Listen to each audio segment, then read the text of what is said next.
He spent years blowing things up for a living, detonating rock faces in the strip mines of central Pennsylvania before moving to highway construction and then oil and gas. And when the company he worked for sold out from under him, he did something that made almost no sense at the time.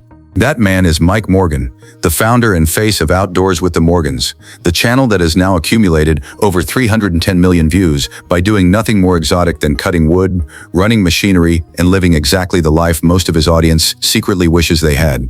By the end of this, you'll understand not just how he built one of the most quietly dominant rural lifestyle channels on YouTube, but why the story behind it is so much more complicated and so much more real than anything you've seen in the thumbnail. There was a version of Mike Morgan that YouTube never knew. Before he was the guy in the flannel operating a Wood-Mizer sawmill on 70 acres in western Pennsylvania, Mike worked in one of the most physically demanding and underrepresented industries in the country. He spent years in heavy construction, not the white-collar project management kind, but boots in the dirt, blasting caps in hand work. His primary role was as a blaster. He detonated rock. He cleared paths through terrain that didn't want to be cleared. He started in the strip mines of central Pennsylvania, coal country, old industry, a world that most people in the YouTube audience have never seen up close, before eventually transitioning to large-scale highway projects and site work. For most people, that career path would have been a destination. You get into a skilled trade, you work it for 30 years, and you walk away with a pension and a handshake. For Mike, it wasn't the plan. It was just the job. The shift came when the construction company he worked for got sold. Companies change when they're sold. The culture shifts, the expectations shift, and the people who built their careers inside a particular set of values suddenly find themselves working somewhere that no longer feels like the same place. Mike didn't like where things were heading, so he left. He moved into oil and gas, a decision he'd later describe as a significant blessing. The work was different, the pay was steadier, and it gave him something that the construction job hadn't always allowed: predictability, time, room to breathe. He was already living on his own land by this point. He and his wife Melissa, both born and raised in western Pennsylvania, had put down roots on a large wooded property in Cranberry Township. They hunted deer and turkey. They fished the pond on the property for largemouth bass. They cut firewood, ran trails, and spent their free time doing work that most of their neighbors considered chores, but that the Morgans considered freedom. He had 4 kids, a full-time job, a property to maintain, and decades of hard physical experience in the kind of work that YouTube barely covered at the time. The idea of starting a channel didn't come from ambition, it came from somewhere far simpler than that. And here's what almost nobody who follows this channel today knows about how that first video actually happened. The channel that now sits at over 438,000 subscribers and 310 million total views started with a single firewood video that Mike himself forgot about. That's not a metaphor. That's exactly what happened. He filmed himself cutting firewood, a task he'd done hundreds of times, that he considered completely ordinary, posted it to YouTube in 2016, and then moved on with his life.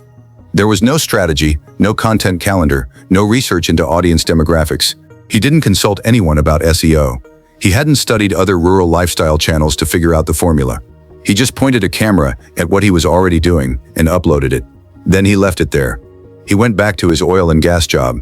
He ran the property. He lived his life. When he eventually checked on that video, it had 5,000 views. For a guy with no audience, no following, and no promotional strategy, that number meant something specific. It told him that other people out there, people he'd never met, were interested in watching a man cut firewood on a wooded property in Pennsylvania. So he made another one. That logic, post something, see if anyone watches, do it again if they do, sounds simple. But it's exactly the same logic that most people who try to start channels either never apply or give up on before it has a chance to pay off. Mike applied it consistently, with zero expectation that it would become anything more than a hobby. His words, in a forum post from around that time, were blunt. He'd calculated his YouTube earnings divided by the hours he'd put in and arrived at roughly $3.50 per hour. He wasn't doing it for the money. He was doing it because he enjoyed it. The editing was something else entirely. That first video took him 12 hours to edit. He'd never edited video before. He nearly gave up and smashed the computer, as he put it, but he got through it. And something about getting through it, about finishing the thing and pressing upload, became a habit. What happened next is the reason this story spread across the internet. Most people who find Outdoors with the Morgans for the first time are looking for one specific piece of information: how to do something on their property that they've never done before. That's the first hook. Mike's background as a blaster, a highway construction worker, and an oil and gas professional means he approaches physical problems with a problem-solving mindset rather than a performing mindset. When something breaks, he figures out how to fix it. When a project is too large for one machine, he finds the right combination of equipment and gets it done. The channel, at its core, is a living archive of how to get difficult outdoor work completed on a rural property. Not hypothetically, and not in ideal conditions, but in real Pennsylvania weather, on real terrain, with real equipment that sometimes fails. The machinery list alone tells a story. A Kubota excavator, a Kubota skid steer, a Kubota tractor, a Wood-Mizer LT50 sawmill, multiple commercial-grade log splitters, a Can-Am Defender side-by-side, a Polaris ATV, a Vermeer mini skid steer. This isn't the equipment of a hobbyist. This is the equipment of a working operation. Because that's exactly what it is. Alongside the channel, Mike runs a firewood business and a sawmill operation from the property. The YouTube channel documents real work that is actually happening. The trails he builds are trails his family actually walks. The lumber he mills gets used in real construction projects. The firewood he splits and stacks gets sold. That authenticity, the fact that the work on screen has a purpose beyond the video itself, is what separates this channel from the dozens of imitators who film similar content. Viewers can feel when someone is doing a task because the task needs to be done versus doing it because a camera is rolling. Mike has also been transparent about something that very few creators in this space talk about openly: the tension between monetization and authenticity. Early in the channel's growth, he had agreements with equipment manufacturers that allowed him to use machinery on loan in exchange for content. He's since spoken about moving away from those arrangements specifically because he wanted to spend his own money and review his own equipment, removing the obligation that comes with a free piece of machinery and the unspoken expectation that you'll treat it favorably on camera. At this point in the story, most people walked away. What he did instead is the part nobody talks about. Layer matters more than most first-time viewers realize. Mike and Melissa Morgan have 4 children: Hunter, Levi, Hannah, and Eva. As the channel grew, each of them appeared in videos to varying degrees, doing property work, going on outdoor adventures, simply living the life the channel documents. Levi married Kate, and the 2 of them have children, giving Mike and Melissa grandkids who now appear in content. Hannah married Tyler. Eva is the youngest of the 4. It's a full, multi-generational family operation, which is part of why the audience retention is so strong across demographic lines. There's someone on screen for every age group watching. But the family member who has generated the most emotional response from viewers and who represents the deepest layer of this channel's story is Hunter. Hunter is Mike and Melissa's oldest child. He is nonverbal and has autism. He has lived at home his entire life and, according to Melissa, will continue to do so. On the main channel, Hunter appears occasionally, but the way Melissa talks about him and the way his presence shapes the family's values around the channel is central to understanding why this isn't just a firewood and tractors operation. Melissa launched her own separate channel in 2020 called Morgan's Off the Leash, specifically to create a space for content centered around their dogs, their trails, their lifestyle, and her perspective as a woman navigating rural life. Hunter appears prominently in that channel. Melissa is open about advocating for people with autism and disabilities. It's woven into how she describes the channel's purpose. The fact that a family running a heavy equipment and firewood business built one of the internet's more quietly influential platforms around autism awareness and family inclusion, without ever making it the center of their brand identity, is a detail that gets almost no coverage anywhere. And if you think that was surprising, stay with me, because this next part is why the whole story matters. There is a specific kind of consistency that separates people who build something lasting from people who build something that collapses under its own weight.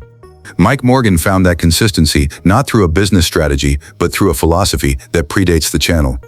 He works the same way he thinks. When approaching a project, he has said he doesn't use written plans. He walks through every step in his head, again and again, until he's fully confident in what he's doing. Then he executes. It's the method of a man who has spent decades in high-consequence physical work, where making a mistake in the wrong moment means real injury. You think it through. Then you do it. Applied to YouTube, that philosophy produced over 2,400 videos across roughly 9 years. Not all of them went viral. Most of them didn't. The channel has a handful of videos in the millions of views and a much larger body of content sitting in the tens of thousands. But the consistent output, never missing a beat, never going dark for months, never chasing a trend, and abandoning the core formula, is what built the 310 million view total that looks almost impossible from the outside. There is also the matter of production standards. From the very beginning, Mike has been openly particular about video quality. He stated early in the channel's life that he dislikes shaky footage, wind noise, and poor editing. His first video took 12 hours to finish.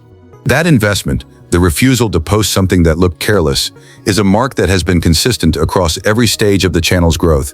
Viewers who have followed since the early days have noted that production improved steadily, but that the core feel of the content never changed. He's also used analytics deliberately rather than casually.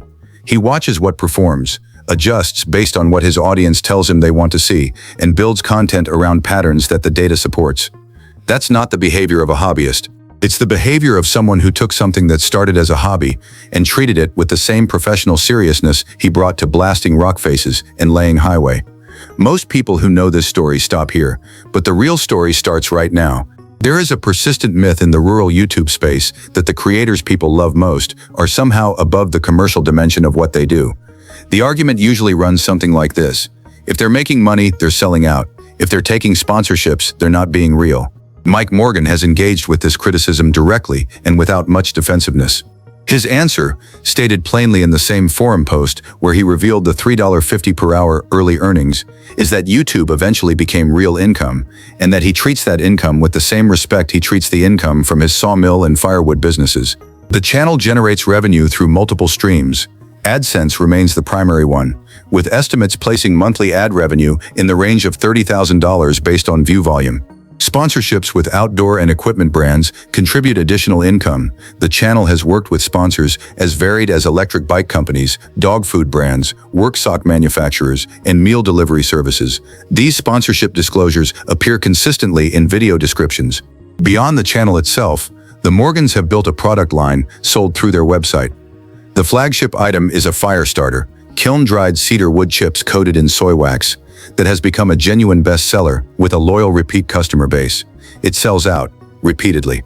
The fire starter isn't a channel-branded trinket. It came directly out of the same firewood operation that the channel was built to document.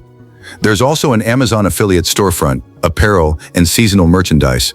These revenue streams, stacked together, represent something that most YouTube channel analyses miss entirely.